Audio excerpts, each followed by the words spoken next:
आप में से बहुत लोगों को याद होगा कि ऑस्ट्रेलिया और गूगल का एक लफड़ा चल रहा है, जहां पर Australian media houses, news channel ये कहते हैं कि तुम हमारे कंटेंट को यूज करते हो, अपने सर्च रिजल्ट में हमारे कंटेंट को दिखाते हो, जिससे कि तुम अच्छी तगड़ी कमाई करते हो, तो उस कमाई का शेयर तुम्हें हमें भी देना होगा, वरना तुम हमारे कंटेंट को यूज नहीं कर सकते। और यही सेम चीज ये फेसबुक को भी कहते हैं कि भैया हमारा कंटेंट यूज करोगे तो उसका मुनाफा तुम्हें हमारे साथ शेयर करना होगा। तो यहाँ पर फेसबुक ने एक चीज क्लियर कर दी है कि अगर ACCC एक लॉ बन जाता है ऑस्ट्रेलिया के अंदर, जो है ऑस्ट्रेलियन कॉम्पिटिशन कंज्यूमर कमीशन, तो उसके बाद में ऑस्ट्रेलिया की कोई भी न्यूज वो अपनी वेबसाइट पे पोस्ट नहीं होने देगा किसी भी यूजर द्वारा। तो वो बिल्कुल ही ब्लॉक कर देगा ऑस्ट्रेलिया के न्यूज को और मीडिया हाउसेस को। और अगर सेम चीज गूगल ने भी यहाँ पर कर दी तो यहाँ पर ये लोग शायद हाथ मलते रह जाएंगे, क्योंकि ऑस्ट्रेलिया के न्यूज़ चैनल की या मीडिया हाउसेस की कोई भी न्यूज़ होगी या कोई भी कंटेंट होगा फिर वो गूगल सर्च पे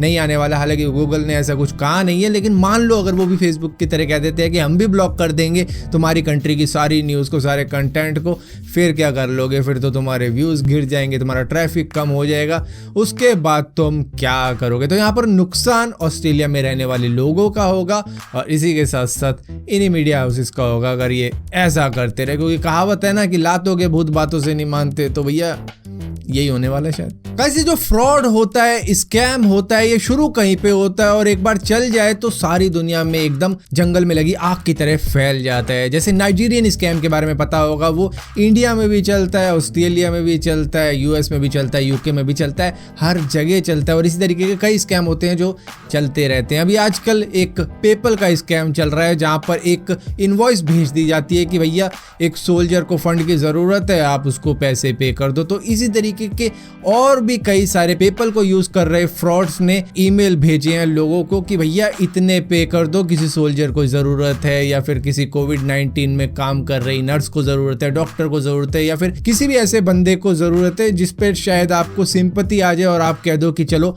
मैं पे कर देता हूँ। कितने होंगे? $10 होंगे, $35 होंगे, और वो ऐसे पता नहीं कितने लोगों को भेज देते होंगे, क्योंकि इन फ्रॉड्स के पास में एकदम फाइलें भर के डेटा पड़ा होता है ईमेल्स का, और एकदम से सब पे सेंड कर देते हैं और उसके बाद में कोई ना कोई तो भेजेगा ही। तो इस तरीके के फ्रॉड भी आजकल चल रहे हैं। और अगर आपके पास में ऐसे कोई ईमेल आते हैं या फिर दूसरे टाइप का आता है, या तो पेपल का आ जाए या फिर पेटीएम का आ जाए या फिर किसी और चीज़ का आ जाए, तो समझ जाना ये स्कैम है, क्योंकि आजकल के वक्त में कोविड-19 का ये एक लेटेस्ट स्कैम चल रहा है।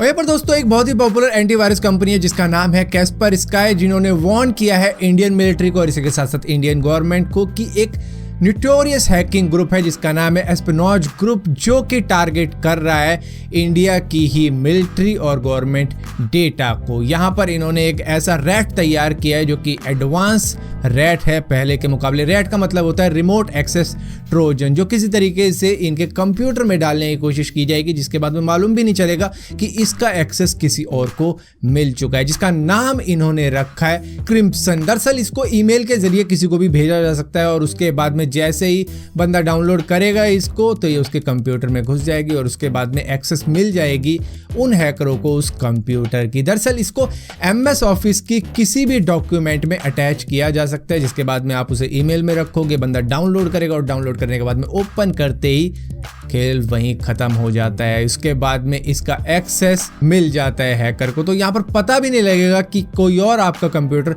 यूज कर रहा है, क्योंकि कर्सर वर्सर तो वहां पर रुका ही रहेगा, लेकिन वो किसी तरीके से बैकग्राउंड में काम करते रहेंगे, जिस भी तरीके से ये हैकर्स करते हैं अपना काम। अच्छा, आप में से बहुत लोगों को मालूम होगा कि वोडाफोन, एयरटेल, आइडिया और एयरसेल भी हुआ करता था एक जमाने में, और वो तो पहले ही लॉस में चल रहे थे, ऊपर से AGR देने का टाइम आ गया, यानी कि एडजस्टेड ग्रॉस रेवेन्यू, जो कि डिपार्टमेंट ऑफ टेलीकम्युनिकेशन को चुकाना था, जो कि 20 साल का रुका हुआ था, और वो अब इन सभी का मिला के हजारों करोड़ रुपए में बदल चुका था। जो अब जब चुकाने का टाइम आया तो इन सबके हाथ पांव कांपने लग गए। तो यहाँ पर इन्होंने कोर्ट में गुहार लगाई कि हमें वक्त दे दो, हम चुका देंगे टाइम पर, या फिर इन्होंने सेटलमेंट करने की कोशिश करी कि इतने नहीं उतने ले लो, तो वो तो नहीं हुआ। पर यहाँ पर सुप्रीम कोर्ट ने ये कह दिया कि तुम्हारे पास में 10 साल का समय, हालांकि इन्होंने 15 साल का समय मांगा था, लेकिन 10 साल का भी टाइम बहुत होता है, तो ये 10 साल के इस टाइम में सेटलमेंट कर गए कि चलो 10 साल तक हम चुका देंगे। यहाँ पर वोडाफोन ने करीबन 7,854 करोड़ रुपए अभी तक चुका दिए और 50,000 करोड़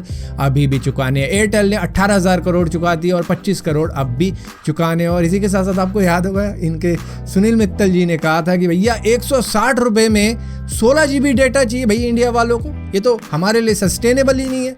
यहाँ पे होना चाहिए 160 रुपए का 1.6 GB, क्योंकि बाहर की कंट्रीज में देखो कितना महंगा टैरिफ है। आता है, समझ में आता है जब हजारों करोड़ रुपए चुकाने हो तो यही सब ख्याल आएंगे। और यहाँ पर दोस्तों ड्रोन के द्वारा डिलीवरी एक फ्यूचर माना जा रहा था कि ड्रोन से भी पैकेज पहुंचाए जाएंगे। जो भी आप ऑनलाइन शॉपिंग वेबसाइट पे बुक करते हो वो ड्रोन से पहुंचाए जाएंगे, आपके घरों पर, आपकी छतों पर डाल के जाएंगे। तो यहाँ पर शायद अमेज़न दुनिया की कुछ ऐसी कंपनियों में से एक होगी जिसको ये अप्रूवल मिल चुका है। दरअसल यूएस गवर्नमेंट ने इनको अप्रूवल दे दिया है कि भैया आप हवाई रास्ते से भी डिलीवरी कर सकते हो लोगों के घरों में। ये करीबन 2013 से अपने ट्रायल प्रोग्राम चला रहे थे, जहां पर अब जाके इनको अप्रूवल मिला है और अब ये अपना 30 मिनट डिलीवरी सर्विस शुरू कर सकते हैं अमेज़न के ऊपर। हालांकि अभी अप्रूवल मिला है, देखो शुरू कब करते हैं। गाइस, हम में से बहुत से लोग बहस में लगे रहते हैं कि हमें चाइनीज प्रोडक्ट को बॉयकॉट करना होगा, ये करना होगा, वो करना होगा, लेकिन जिसके बाद में आपके सामने ऑप्शन क्या आ जाते हैं? Nokia 5.3, Snapdragon 665 octa core processor के साथ में 4 GB रैम, 6 GB रैम का भी वेरिएंट इसमें मौजूद है, 4000 mAh की बैटरी होगी, 720p का डिस्प्ले होगा जो कि करीबन 720x1600 के रेजोल्यूशन वाला डिस्प्ले है, जिसको आप HD+ भी कह सकते हो। लेकिन यहीं पर फिर घूम फिर के बात वही आ जाती है कि यहाँ पर Xiaomi आपको देता है फुल HD+ का डिस्प्ले, 5020 mAh की बैटरी देता है, 18 वोल्ट का फास्ट चार्जर देता है, जबकि नोकिया 10 वोल्ट का देता है, और इसी के साथ साथ स्नैपड्रैगन 720G प्रोसेसर देता है। तो कैसे कोई अपने पैसे उस प्रोडक्ट में दे दे जो कि पहले से ही तुमको दिख रहा है वीक है? तो इसी वजह से Xiaomi राज करता है इंडिया के अंदर। सो फिलहाल के लिए दोस्तों इस वीडियो के अंदर इतनी अपडेट्स थी। अगर वीडियो आपको पसंद आती है तो इस वीडियो को लाइक जरूर करना, शेयर जरूर करना, और इसी तरीके की और भी वीडियो देखने के लिए इस चैनल को सब्सक्राइब जरूर करना, और सब्सक्राइब किया तो बेल का आइकन जरूर दबाना, वरना आपको मालूम नहीं चलेगा मैंने कोई वीडियो डाली भी है।